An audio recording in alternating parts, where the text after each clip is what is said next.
El interés de los ángeles por el Evangelio. Sermón predicado la noche del 25 de septiembre de 1881 en el Tabernáculo Metropolitano, Newington, por Carlos Haddon Spurgeon. Cosas que hasta los ángeles anhelan contemplar. Primera de Pedro, capítulo 1 y versículo 12. El apóstol Pedro escribió su primera epístola a un pueblo perseguido y muchos de sus elementos se encontraban en medio de gran aflicción y experimentaban muchas pruebas. Pensar simplemente en los sufrimientos de los primeros cristianos es algo muy terrible. Difícilmente el mundo ha contemplado una crueldad más implacable que la que persiguió a los primeros siervos de nuestro Dios y Señor. Pedro, por tanto, cuando escribió a estos atribulados santos, buscaba consolarlos y animarlos. ¿Acerca de qué, pues, escribió? Pues acerca del Evangelio, ya que no hay nada como la sencilla doctrina de la salvación por medio de la redención para consolar a los más afligidos espíritus. El capítulo del cual hemos tomado nuestro texto es tan sencillo como el Evangelio mismo.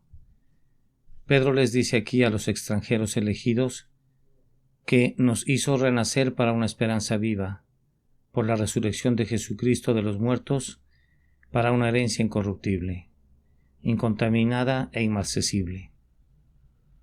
También les recuerda que fuisteis rescatados de vuestra vana manera de vivir, la cual recibisteis de vuestros padres, no con cosas corruptibles como oro y plata, sino con la sangre preciosa de Cristo, como de un cordero sin mancha y sin contaminación. En este capítulo tenemos todas las verdades centrales del Evangelio: la elección, la redención, la regeneración, el llamado eficaz, la santificación y la perseverancia final. Hermanos y hermanas, siempre que busquemos el consuelo, no nos separemos del Evangelio para poder encontrarlo. El Hijo de Dios siempre encuentra su mejor aliento en las cosas de Dios. Si tus consuelos solo te pueden venir de la sociedad mundana, entonces es muy claro que perteneces al mundo. Pero si eres uno de los verdaderos hijos de Dios, todo lo que necesitas para alentarte en medio de la más terrible prueba te es dado en el Evangelio de Cristo y te será aplicado de manera inmediata por el Espíritu Santo, el Consolador, si lo buscas de sus manos. Pedro prescribe aquí un remedio para el decaimiento del espíritu y para la depresión en general. Ese remedio consiste en tener un interés más profundo en las cosas de Dios y en involucrarnos más intensamente en la consideración y contemplación de ellas. Son cosas muy dignas de toda la consideración que podamos darles. Pues si los profetas, esos hombres que poseían las mentes humanas más grandiosas y que estaban divinamente inspirados, tenían que escudriñar profundamente para entender la palabra de Dios según les era revelada, debe haber algo en ella que debe motivarnos a escudriñarla también. Y si los santos ángeles, con sus poderosas inteligencias, no ven las cosas de Dios de la manera que las anhelan contemplar, debe haber algunas cosas muy profundas y escondidas dentro de la simplicidad del Evangelio que tú y yo debemos escudriñar. Si las escudriñaríamos, seríamos consolados y alentados en gran manera. Nuestras mentes dejarían de enfocarse en las pruebas que tan a menudo nos afligen. Seríamos elevados muy por encima de ellas y no viajaríamos tan lenta y dolorosamente en este camino tan irregular. Nuestros pies no sufrirían las cortaduras hechas por las agudas piedras y nuestro espíritu no sería atravesado por las amargas pruebas, sino más bien nos elevaríamos como sobre las alas de águila y viajaríamos a los lugares elevados de la tierra. y nos gozaríamos en el Salvador que ha hecho todas estas cosas grandiosas por nosotros. Comeríamos de las grosuras y de las delicias que Dios ha provisto para quienes estudian diligentemente su palabra y la valoran por encima de todos los tesoros de la tierra. No voy a decir nada en este momento acerca del gran interés que tuvieron los antiguos profetas en la palabra de Dios, pero me voy a limitar en gran manera al interés que los ángeles tienen por esa palabra, para que pueda moverlos a imitar su ejemplo. Primero, quiero recordarles que los ángeles tienen un interés activo en el Evangelio de nuestra salvación, y después mostrarles que los ángeles son ávidos estudiantes de esa salvación, cosas que hasta los ángeles anhelan contemplar. Primero, quiero recordarles que los ángeles tienen un interés activo en el Evangelio de nuestra salvación. Es cierto que ellos no están interesados en el Evangelio por ellos mismos. Ellos no han pecado nunca, y por consiguiente no necesitan ninguna expiación ni ningún perdón. Sin duda tienen algún tipo de interés indirecto en él, que no voy a intentar explicar en este momento. Pero ciertamente, en tanto que el Evangelio trae salvación, salud, perdón, justificación, limpieza, los ángeles no lo necesitan. No habiendo nunca sido manchados, no necesitan ser lavados. Y siendo perfectos en su obediencia, no necesitan ser perdonados por ninguna imperfección. Y sin embargo, tienen un profundo interés en la obra del Señor Jesucristo. ¿Qué pues diré de la locura de quienes están manchados por el pecado? Y sin embargo no tienen interés en la fuente donde pueden ser lavados para quedar más blancos que la nieve. ¿Qué diré de la fatal insensatez de quienes son culpables y sin embargo no le prestan ninguna atención al método de perdón que Dios ha provisto en Cristo Jesús su Hijo y nuestro único Salvador? Ni siquiera están interesados los ángeles en el Evangelio debido a su relación con cualquiera de sus compañeros, porque los ángeles caídos no tienen parte ni participación en sus provisiones. Cuando cayeron de su primer estado, Dios los dejó sin esperanza para siempre, y ellos permanecen en su rebelión contra Él, esperando el terrible día cuando recibirán la plena recompensa de su infame revuelta. No hay misericordia para los espíritus caídos.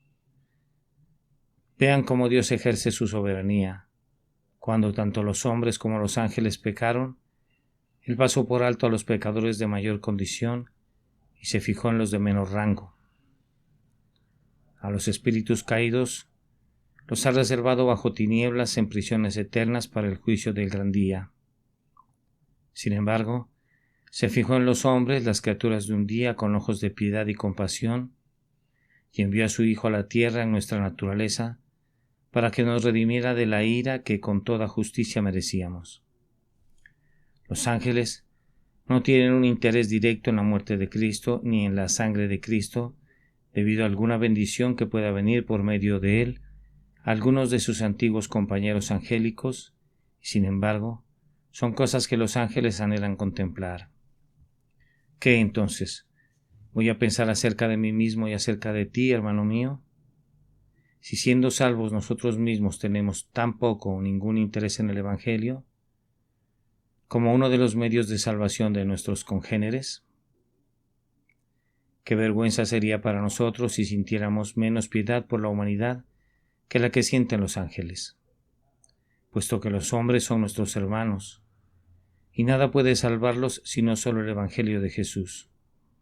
Y por lo tanto, la humanidad que compartimos debería llevarnos a buscar su bienestar, y deberíamos desarrollar el más profundo interés imaginable en las cosas que traen la paz a sus almas inmortales. Los ángeles se interesan de manera profunda en el Evangelio porque observan el interés que Dios tiene en él. Aquello que le importa a Dios importa a los ángeles de manera inmediata. Lo que entristece al Espíritu Santo debe ser también causa de tristeza para los santos ángeles. lo que alegra el corazón a Dios, también alegra a los espíritus que inclinan en adoración alrededor de su trono.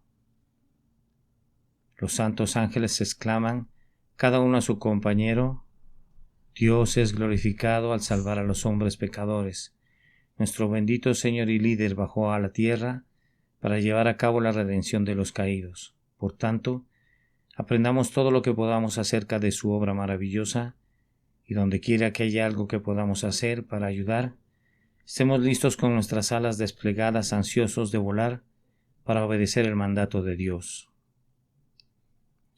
Sin duda, los ángeles se interesan en el Evangelio porque ellos están llenos de amor. Esos espíritus puros aman tan ciertamente como que viven, y no solamente aman a su Dios y se aman unos a otros, sino que también nos aman a nosotros que fuimos hechos menores que los ángeles. Sienten un gran afecto por nosotros, muchísimo más, me imagino, que el afecto que nosotros sentimos por ellos.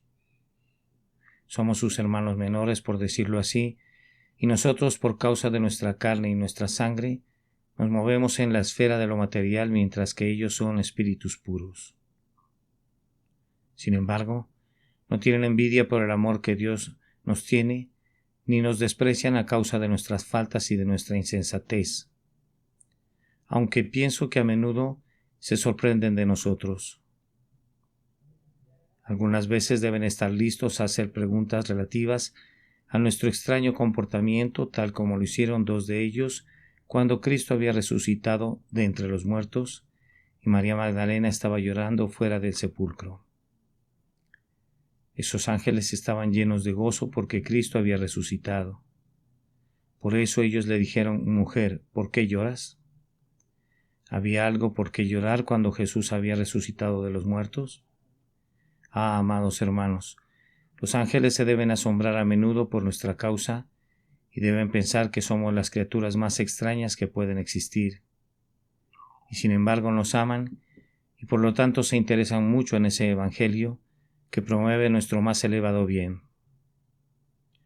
Ellos saben lo que nosotros olvidamos con demasiada frecuencia, que nada puede hacernos tan felices como que seamos santos, y que nada puede hacernos santos sino solo ser lavados en la sangre de Jesús y ser renovados por el Espíritu Santo. De su adoración a Dios y de su hermandad con el hombre viene ese interés que le hace anhelar la contemplación de las cosas profundas de Dios y de su Evangelio. Los ángeles siempre se han interesado en todo lo relativo a los hombres. Algunos de ellos estaban en la entrada del jardín de Edén, con una espada incandescente que se movía en toda dirección, para mantener fuera a nuestro primer padre, para impedir que intentara forzar su entrada de regreso, habiendo perdido su derecho a todos esos gozos. Lo hacían de la manera que el espíritu más lleno de amor en el mundo se encuentra del lado de la justicia y cree que Dios es justo, aunque se haya perdido el paraíso y el hombre fuese condenado a comer el pan con el sudor de su rostro. Estamos del lado del hombre, pero más aún del lado de Dios, y decimos que Dios, el siempre justo, sea glorificado, no importa lo que suceda a los hijos de los hombres.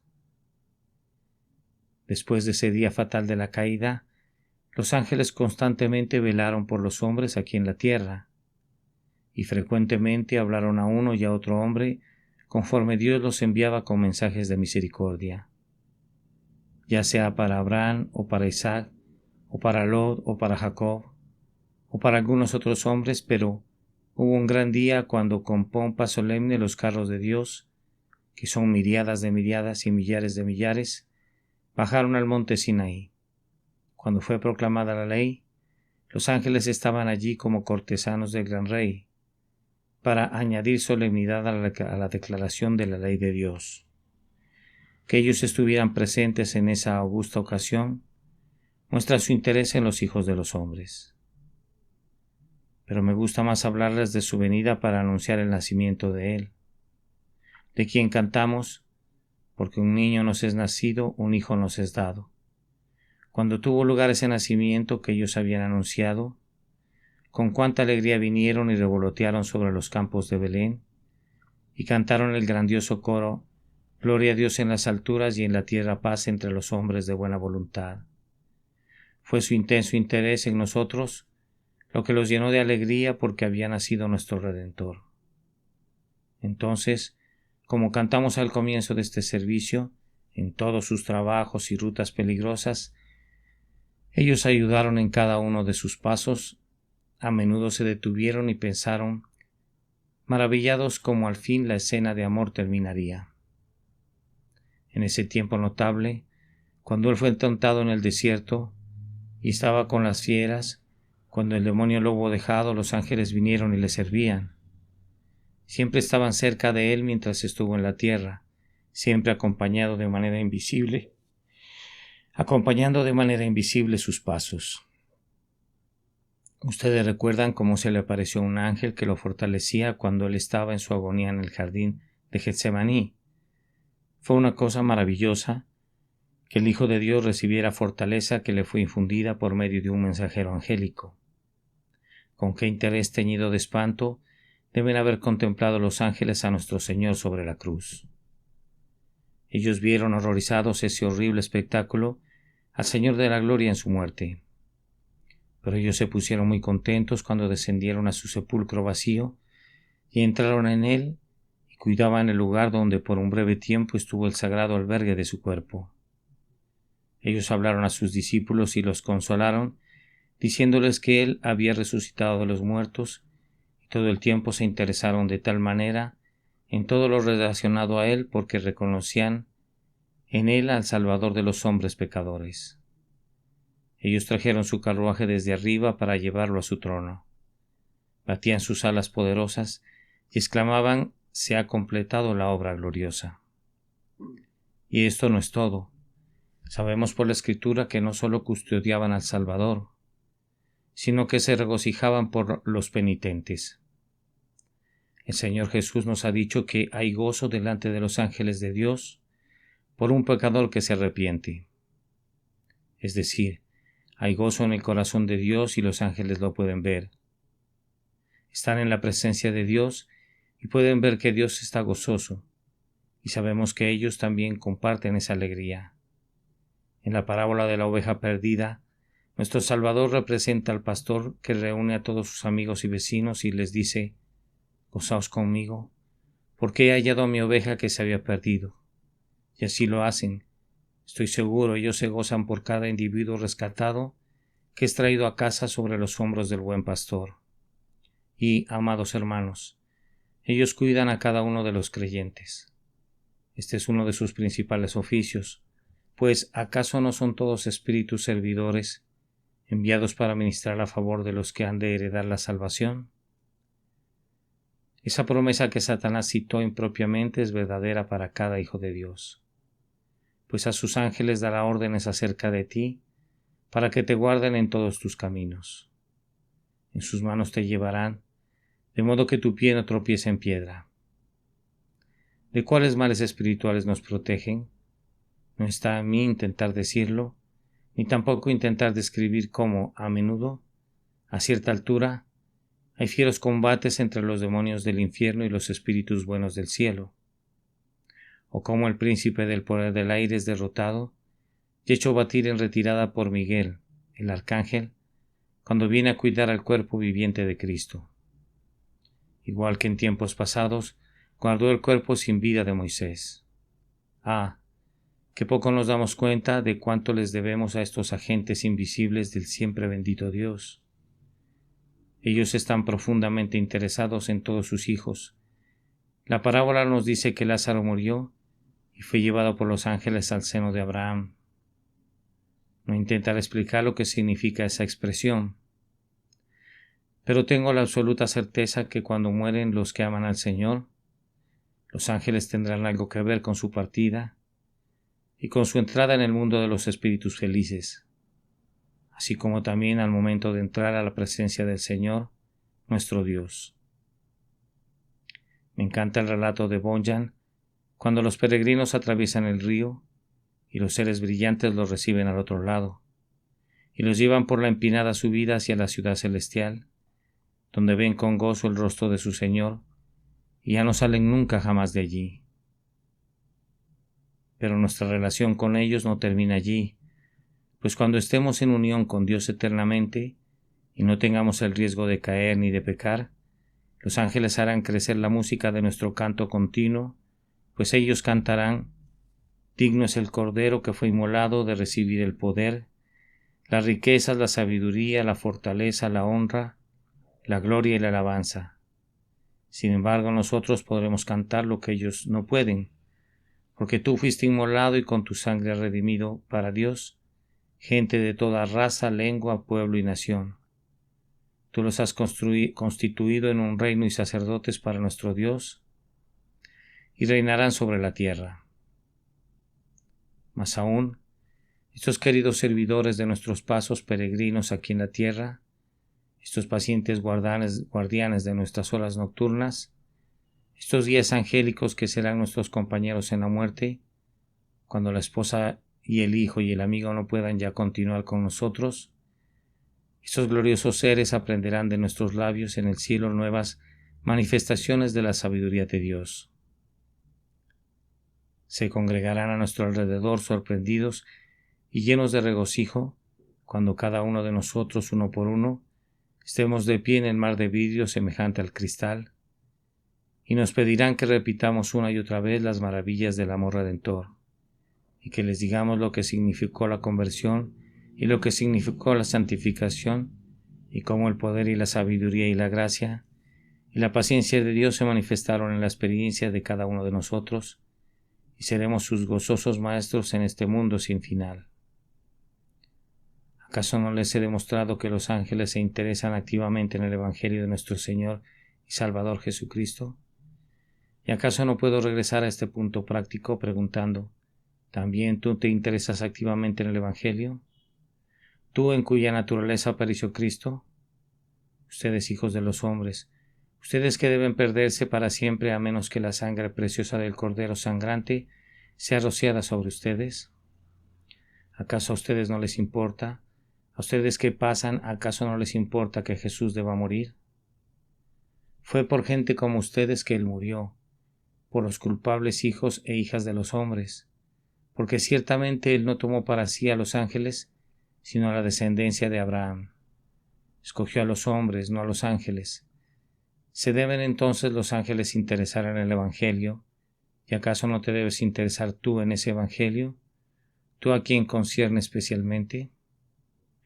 Ya les he recordado que los ángeles no tienen hermanos que deban ser convertidos por medio del Evangelio, que no tienen hermanas que deban volverse a Dios por medio de la historia del Calvario, y sin embargo están profundamente interesados en el Evangelio y también en nosotros. Y ustedes, compañeros cristianos, ¿no se van a interesar de manera más profunda en la obra de Dios y en la propagación del Evangelio, cuando la propia carne y la sangre que tiene relación con ustedes debe convertirse por ese Evangelio, o de lo contrario debe morir eternamente? Nuestras hermanas y hermanos, nuestros hijos y nuestras hijas, nuestras esposas y nuestros maridos posiblemente, hasta nuestros padres perecerán para siempre, a menos que Jesucristo sea traído a ellos, y ellos sean traídos a Él. ¿Qué pretenden ustedes que profesan, pero a quienes no les importa? Ustedes que pueden irse a dormir con toda la calma mientras muchos hombres y mujeres están siendo condenados. ¿En qué están pensando ustedes que comen de la grosura y beben de lo dulce en los patios de la casa del Señor? Y sin embargo nunca muestran a los prisioneros la ruta de la libertad, ni le dicen al moribundo las buenas nuevas, que hay vida para quien mira al crucificado, ni decirle al que perece que hay salvación aún para él en Cristo Jesús el Señor. Vamos, vamos, los exhorto por cada ángel de alas veloces que se interesa en la cruz de Cristo y en la salvación de los hombres. Levántense ustedes, hijos de los hombres, si ustedes pueden ser de alguna manera el medio de salvación de algunos, vuélvanse activos en el servicio de ese Salvador que dio su todo por ustedes. Dios bendiga esa exhortación para todos aquellos a quien concierne. Ahora pasamos al segundo punto, que es este: que los ángeles son ávidos estudiantes del Evangelio y de todas las verdades conectadas con él, cosas que hasta los ángeles anhelan contemplar. Es muy cierto entonces que los ángeles no conocen todo lo que está en el Evangelio, pues anhelan contemplarlo. No todo el Evangelio es conocido por ellos, y tampoco pienso que sea conocido en su totalidad por alguno de nosotros. Ocasionalmente me he encontrado con ciertos hermanos que afirman que han condensado todo el Evangelio en 5 puntos de doctrina, de tal forma que lo pueden poner completo en el bolsillo de su pantalón y llevarlo allí. Y parecía que pensaban que ya no tenían que aprender nada más. Si uno intentaba enseñarles cualquier otra verdad además de lo que ya sabían, se enojaban, pues ya no querían saber nada más. No son como los santos ángeles, ya que éstos anhelan contemplar estas cosas. El doctor John Owen fue posiblemente el teólogo más profundo que ha vivido. Sin embargo, el doctor Owen no podía saber en la tierra tanto como los ángeles sabían acerca de ciertos asuntos. Y debo decir en este mismo día que él todavía desea contemplar el misterio del amor redentor y de la gloria de Cristo, temas sobre los cuales escribió con un poder maravilloso. El apóstol Pablo se había convertido hacía ya muchos años cuando escribió la epístola a los Filipenses y, sin embargo, en ella expresó el anhelo de su corazón de poder conocer a Cristo.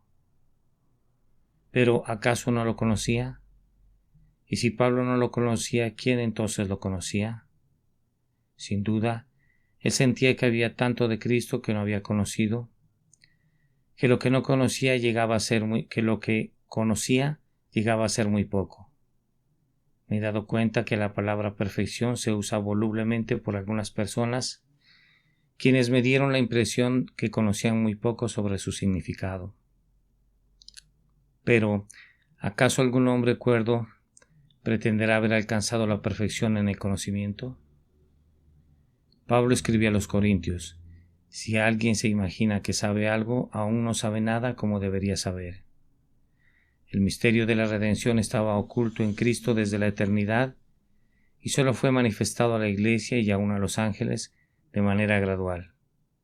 Todavía no lo saben todo.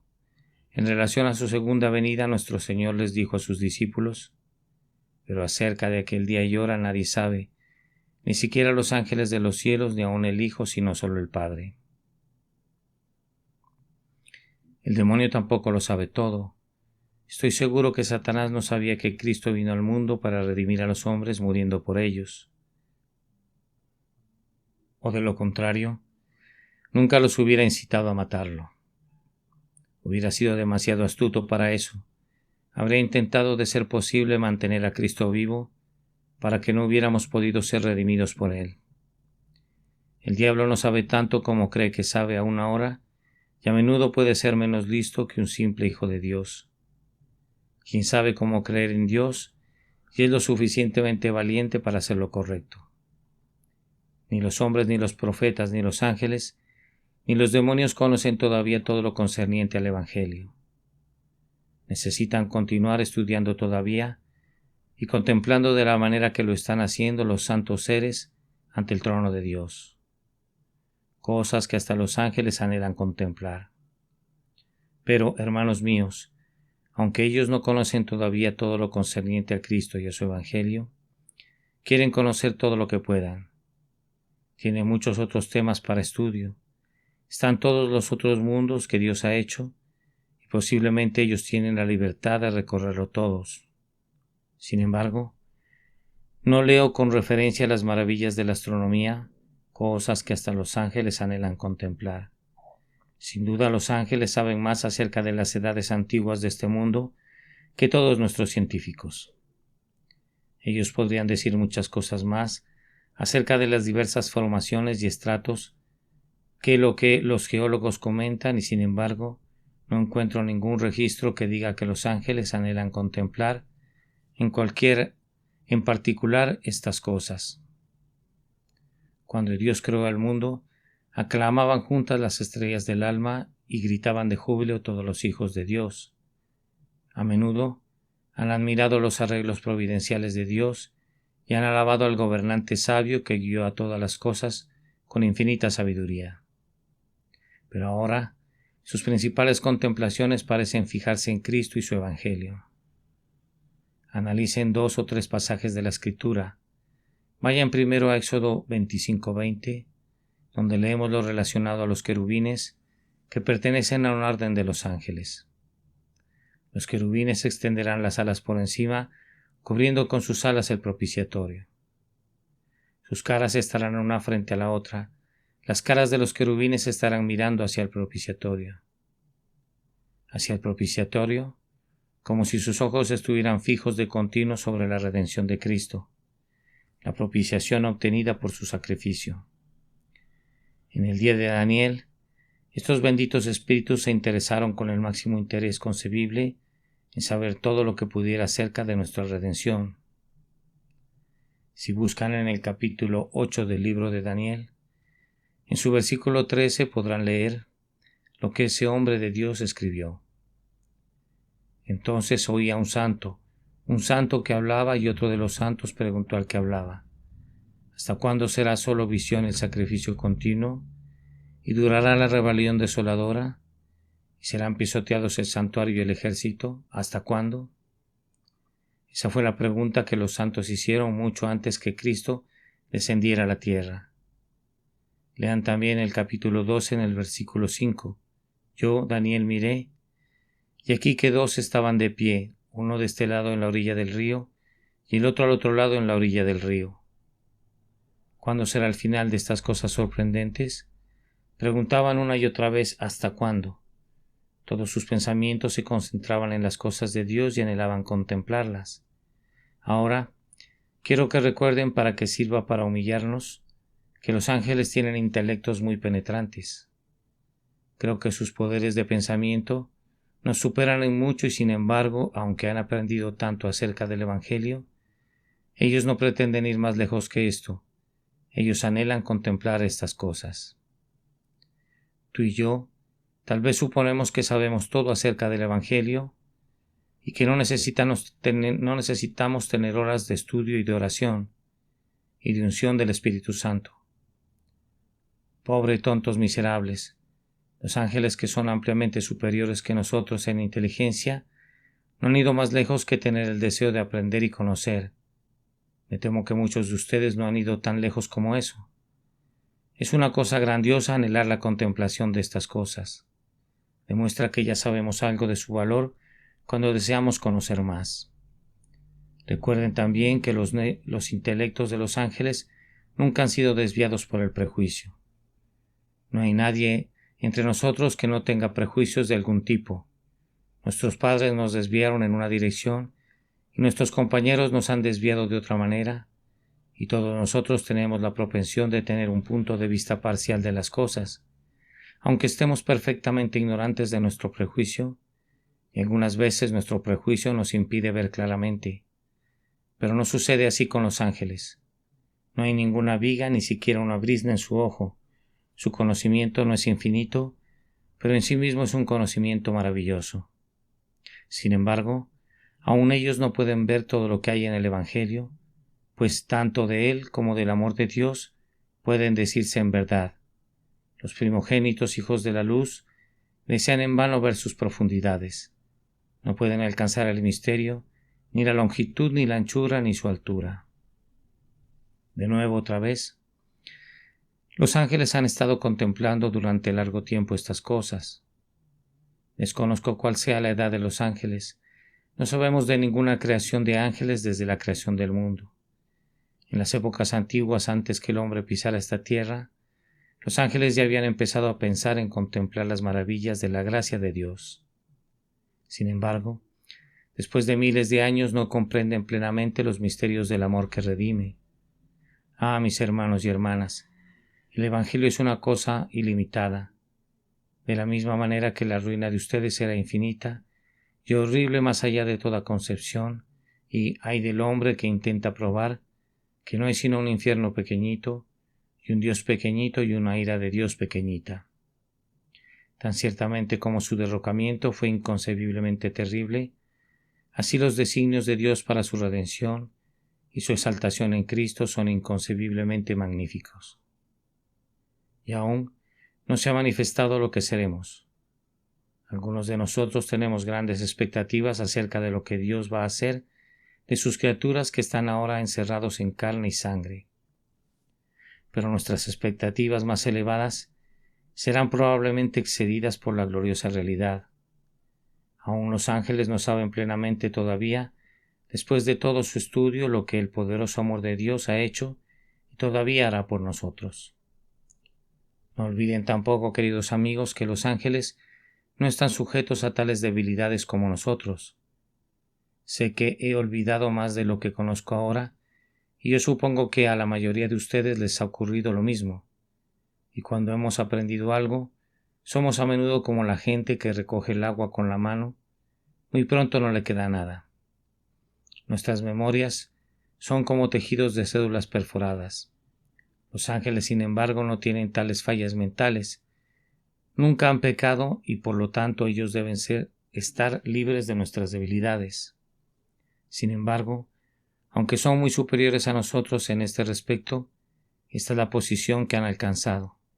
Están sobre el propiciatorio, con alas extendidas y con sus ojos continuamente fijos sobre este símbolo de la propiciación, deseando contemplarlo. Allí es donde estamos también tú y yo.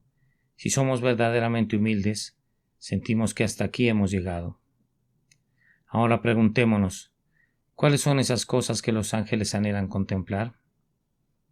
Solo me puedo referir de manera breve a estas cosas.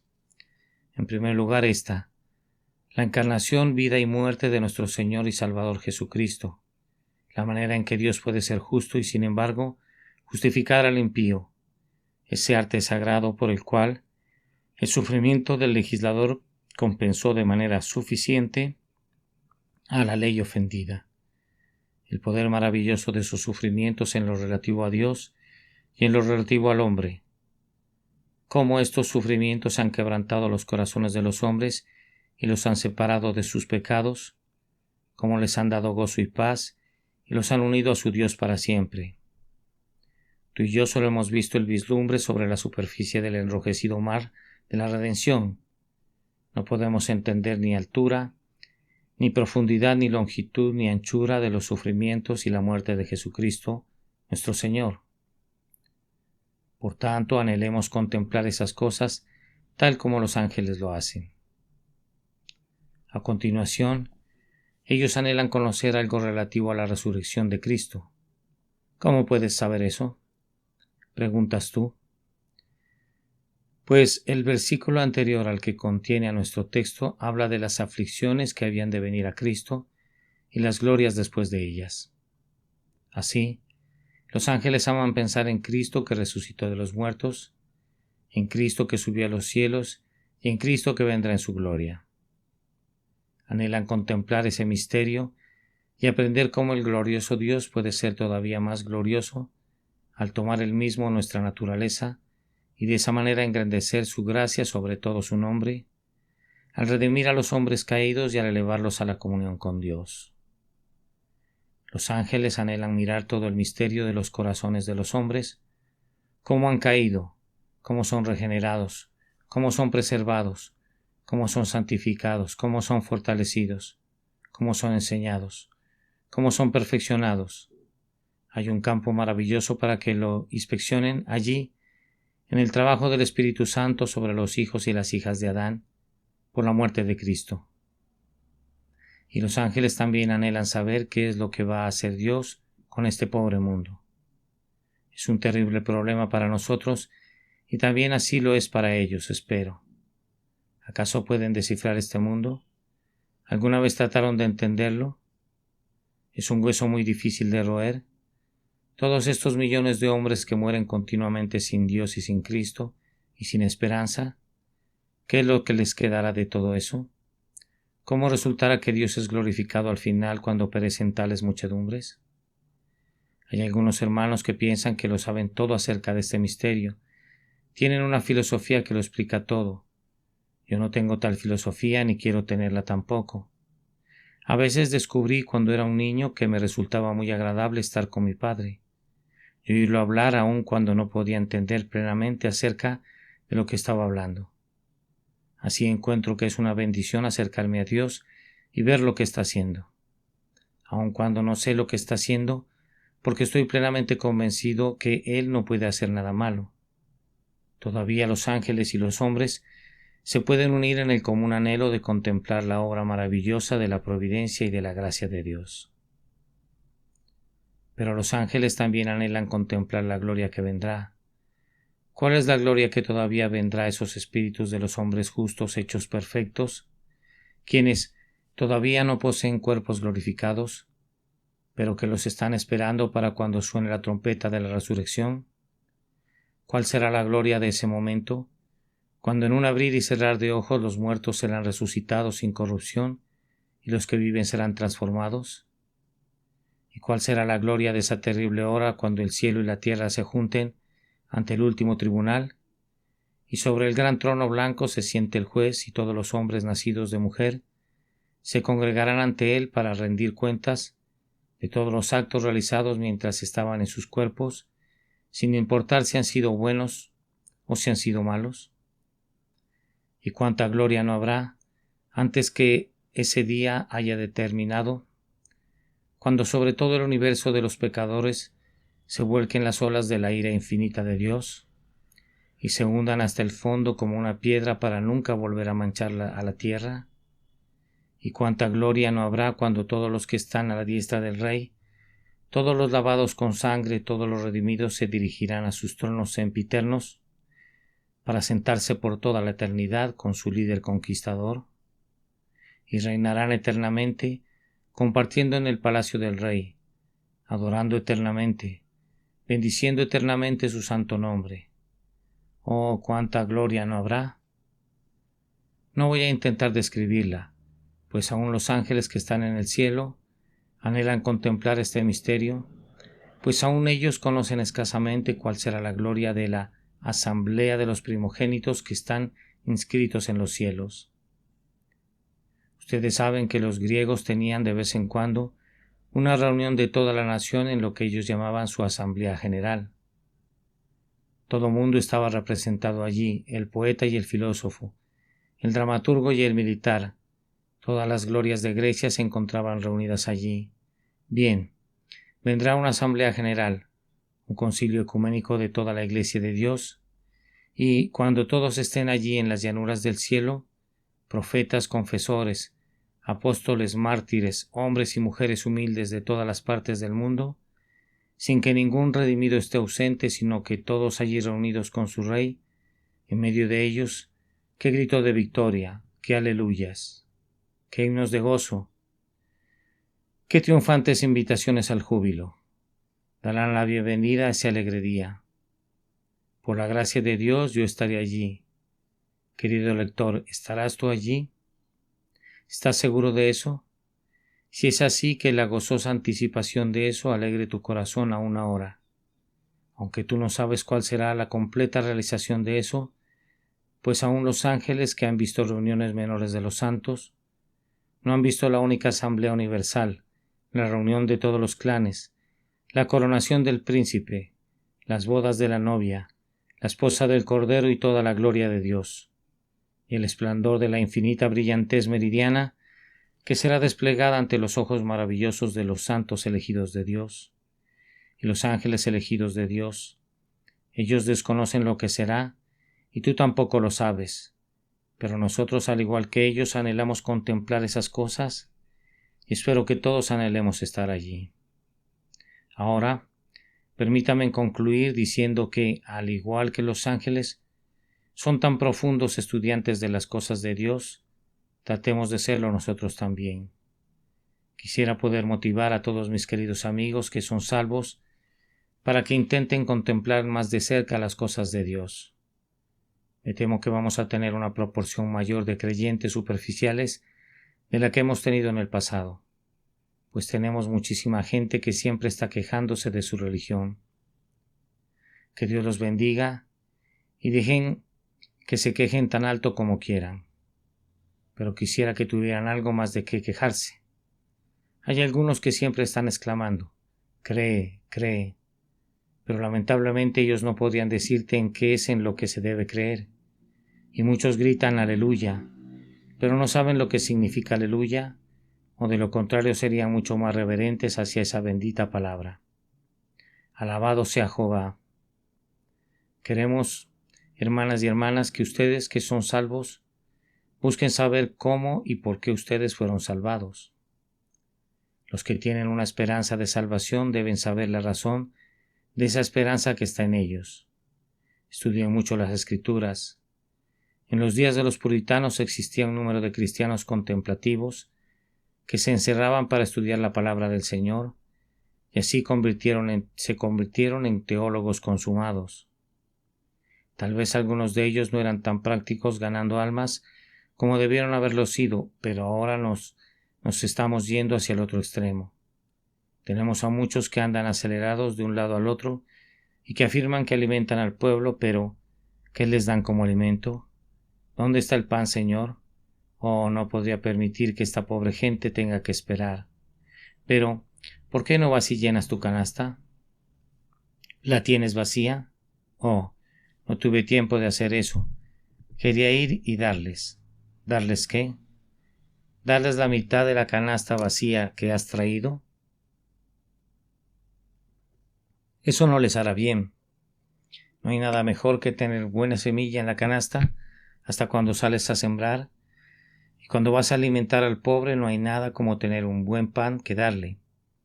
Y ese no puede ser el caso espiritualmente, a menos que seamos diligentes estudiantes de la palabra, a menos que escudriñemos las cosas profundas de Dios. Por todos los medios despleguemos nuestras fuerzas a todos los rincones del país enemigo, pero protejamos nuestras comunicaciones y tengamos una buena base firme de conocimiento de las Escrituras.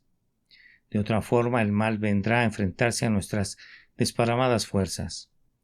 Por todos los medios sean entusiastas, por todos los medios sean intensos, pero no pueden mantener un fuego ardiendo sin alimentarlo, y no pueden mantener intensidad real ni entusiasmo sin un conocimiento de Cristo y sin un entendimiento de las cosas de Dios, cosas que hasta los ángeles anhelan contemplar. Ahora, queridos amigos, ustedes que no tienen nada que ver con este asunto, quisiera que se fueran pensando que si un ángel se preocupa por estas cosas y si un ángel las estudia, este es el momento en que ustedes también deberían hacer lo mismo. Sé que vas a obtener tu título en la universidad, joven amigo, y me da mucho gusto porque con toda probabilidad vas a conseguir una muy buena posición en la vida. Pero espero que no seas tan necio como para pensar que sabes más que los ángeles, y si ellos anhelan contemplar estas cosas, permíteme que te pida que estudies tu Biblia conjuntamente con los clásicos, pues después de todo, este es el mejor clásico. Sé, querido amigo, que eres un gran pensador y puedes elaborar muchas hipótesis y hacerlas pedazos de nuevo, pero deseo que, al menos por una sola vez, quisieras considerar esta hipótesis, que tal vez no seas tan sabio como los ángeles. No me sorprendería que esa hipótesis resultara ser cierta. Me he dado cuenta a menudo que la gente que ataca el Evangelio no sabe lo que es. Muchos hablan en contra de la Biblia, pero si les preguntaran, ¿la has leído alguna vez?, tendrían que responder no. El que estudia la palabra de Dios usualmente es conquistado por ella, se enamora de ella y siente su poder. Por tanto, así como los santos ángeles anhelan contemplarla, te ruego que tú también la contemples, querido amigo, y mientras la estás contemplando, que Dios te conceda que puedas ver a Jesús, pues todos los que lo miran serán salvos para siempre. Deseo que tú seas un miembro de ese bendito grupo. Por su amado nombre. Amén. El interés de los ángeles por el Evangelio. Este es un sermón que se predicó la noche del 25 de septiembre de 1881 en el Tabernáculo Metropolitano Newington por Charles Haddon Spurgeon. Cosas que hasta los ángeles anhelan contemplar. Primera de Pedro, capítulo 1 y versículo 12.